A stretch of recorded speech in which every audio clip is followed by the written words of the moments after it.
It's Black History Month. Guarantee you, this person has touched every single one of us. So, story, in the process of her getting treatment over these 8 months, her cells that researcher found had been transformed into something called the HeLa line, H-E-L-A, for her first name and her last name. And these cells were so incredible because of their ability to regenerate and survive that they basically started making samples of those cells and sending them everywhere. Those cells were sent overseas, to Europe, South America, anywhere that was doing research that required hardy cellular material had the HeLa cell line. Keep in mind, Henrietta has no idea that this has happened. Fast forward about 20-ish years, 23 years or so, someone calls HeLa's family. Bring, bring, hey, can we get a blood sample to test your genetic material? And they are like, why would we do that? Yeah, because of the HeLa cell line. I would have thought that I was getting punked. Imagine your mom dies from this traumatic, aggressive cancer and you find out over 20 years later that the cells from that cancer are basically world famous.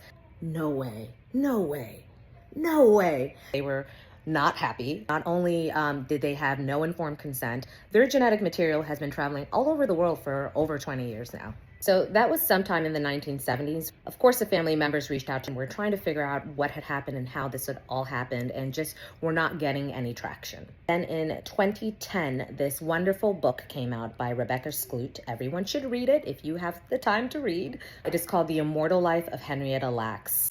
I remember reading this book in medical school and it lives in my brain rent-free. The HeLa cell line is my Roman Empire.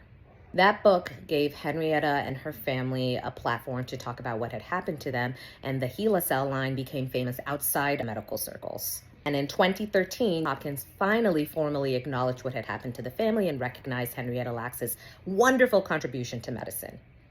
Those cells touched everything. Virology, human genome, pharmacology, COVID vaccine, the polio vaccine, multiple therapeutics. There are other cell lines now that exist out there for medical research, but HeLa still makes a large proportion of the cells used in research. It's touching something that's going to affect you or someone you love. So this is a moment for all of us to just collectively say, thank you, Henrietta Lacks.